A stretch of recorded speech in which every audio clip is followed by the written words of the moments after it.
আসসালামু আলাইকুম, welcome to my channel English পারি 71। স্কুল এবং মাদ্রাসার নবম দশম শ্রেণীর শিক্ষার্থী, তোমাদেরকে আমার ক্লাসে স্বাগতম। আজকে আমরা পড়ব তোমাদের ইংরেজি প্রথম পত্রের ইউনিট 11 লেসন 2। ইউনিট 11 লেসন 2তে রয়েছে একটি পোয়েম যার নাম হচ্ছে টু মাদার্স রিমেম্বার্ড, লিখেছেন জোয়ান স্নো ডানকেনসন। এই পোয়েমে তোমাদের মেইন টেক্সট বইয়ে 8টি কুয়েশন রয়েছে। আজকে আমি এই 8টি কুয়েশনের সলিউশন তোমাদের সাথে শেয়ার করব। এছাড়াও এই 8টি কুয়েশনের বাহিরেও আমি আরও কতগুলো ইম্পর্টেন্ট কুয়েশন তৈরি করেছি, সেই কুয়েশনের আনসারগুলো তো আমি তোমাদের সাথে শেয়ার করব। আমি এর আগের ক্লাসেই টু মাদার্স রিমেম্বার পোয়েমের প্রতিটি লাইন আমি বাংলায় বুঝিয়ে দিয়েছি এবং প্রতিটি স্ট্যাঞ্জার এক্সপ্লেনেশন আমি করেছি। অত্যন্ত সহজ ভাষায় সেই এক্সপ্লেনেশনটি করার চেষ্টা করেছি। তোমরা ইচ্ছা করলে সেই ক্লাসটি আগে দেখে আসতে পারো। তাহলে চলো আমরা আজকের ক্লাসটি শুরু করি। তবে যারা আমার চ্যানেলটিকে সাবস্ক্রাইব করোনি, ইচ্ছা করলে তোমরা আমার চ্যানেলটিকে সাবস্ক্রাইব করে রাখতে পারো। তোমাদের টেক্সট বইয়ে প্রথম যে কোয়েশ্চনটি রয়েছে সেটি হচ্ছে, how are the two mothers different from each other? দুই মা একে অন্য থেকে কিভাবে পৃথক? The two mothers are different from each other in various way. দুই মা বিভিন্নভাবে একে অন্য থেকে ভিন্ন ছিল। They are diverse by design. তারা শারীরিক গঠনগত এবং আচরণগত দিক থেকে ভিন্ন ছিল। The first mother gives birth to the poet. প্রথম মা কবির জন্ম দেন। নার্চার্স হার, তাকে লালন পালন করেন। অ্যান্ড লঞ্চেস হার কেরিয়ার, এবং তার কর্মজীবন শুরু করতে বিভিন্নভাবে সাহায্য করেন। অন দ্য আদার হ্যান্ড, অন্যদিকে the second mother depends on the daughter. দ্বিতীয় মা অর্থাৎ যিনি বৃদ্ধ হয়েছেন তিনি এখন মেয়ের ওপর নির্ভর করেন। Her mind is clouded. দ্বিতীয় মায়ের মন এখন বিষণ্ণতায় ভরা, তিনি অসুস্থ থাকেন, শারীরিকভাবে দুর্বল হয়ে পড়েছেন। She wears the same cloth.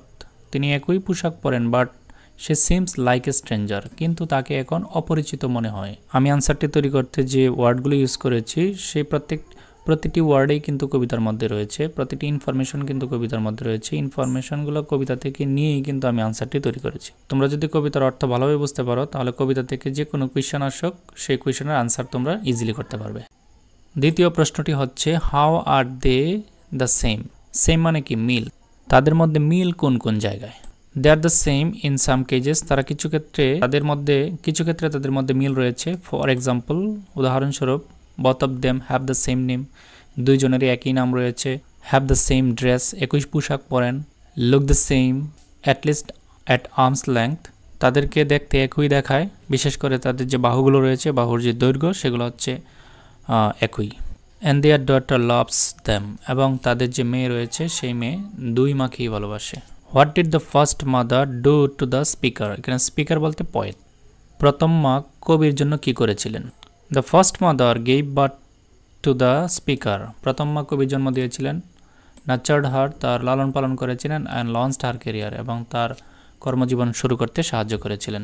4 নম্বর যে কোয়েশ্চনটি সেটি হচ্ছে, who was the speaker's second mother? Speaker বলতে কবি, কবির দ্বিতীয় মা কে ছিলেন? Describe her briefly, সংক্ষেপে তার বর্ণনা দাও। অর্থাৎ দ্বিতীয় মায়ের বর্ণনা দেওয়ার কথা বলা হয়েছে।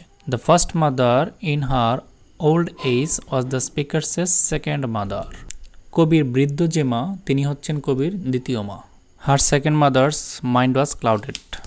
তার দ্বিতীয় মায়ের মন বিষণ্ণতায় ভরা, মানসিকভাবেও তিনি অত্যন্ত দুর্বল। She looked like the first mother at arms length.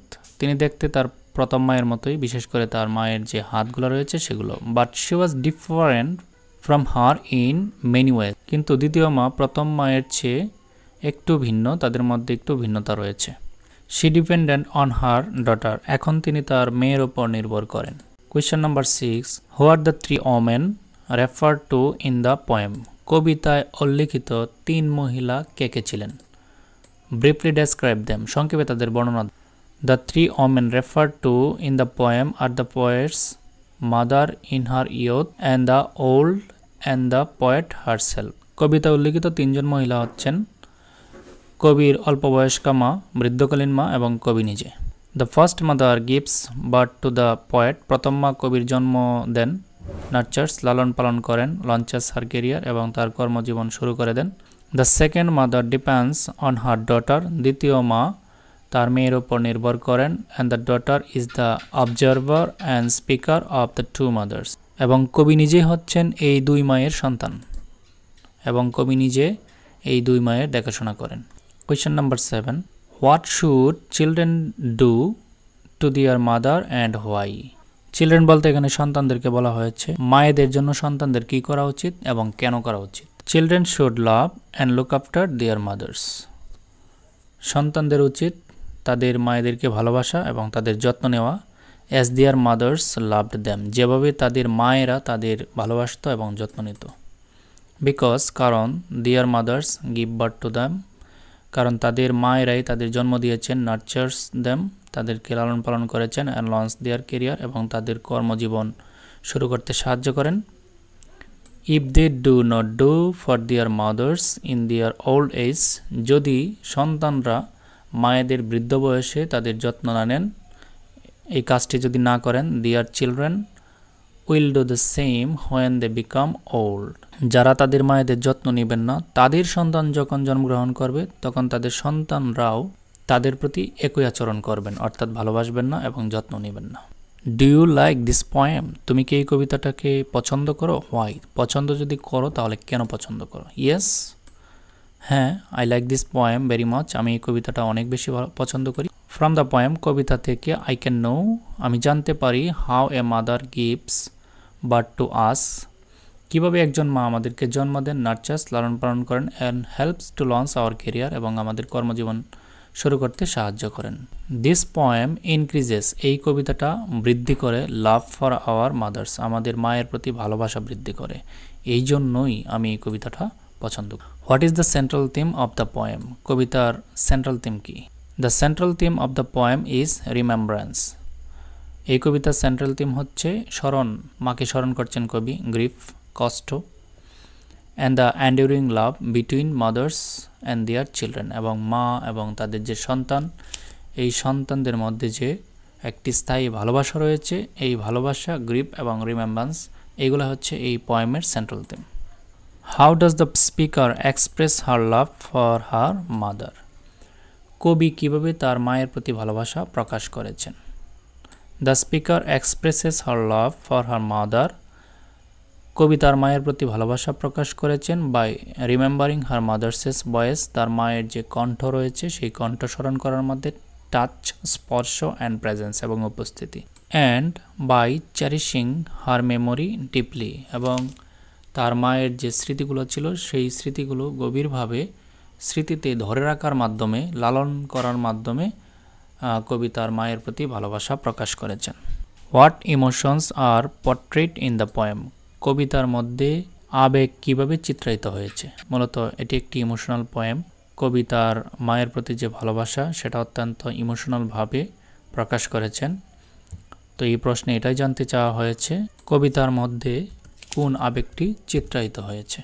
Several emotions are portrait in the poem, অনেকগুলো আবেগ এই কবিতার মধ্যে চিত্রায়িত হয়েছে, সাচেস, যেমন লাভ, ভালোবাসা, সরু, কষ্ট, নস্টালজিয়া, অতীতের স্মৃতি, and a sense of deep connection, এবং পয়েট এবং তার মায়ের মধ্যে যে ভালোবাসার একটি বন্ধন ছিল সেই বন্ধনের অনুভূতি। Why is the poem called two mothers remembered? এই কবিতাটিকে কেন টু মাদার্স রিমেম্বার্ড বলা হয়?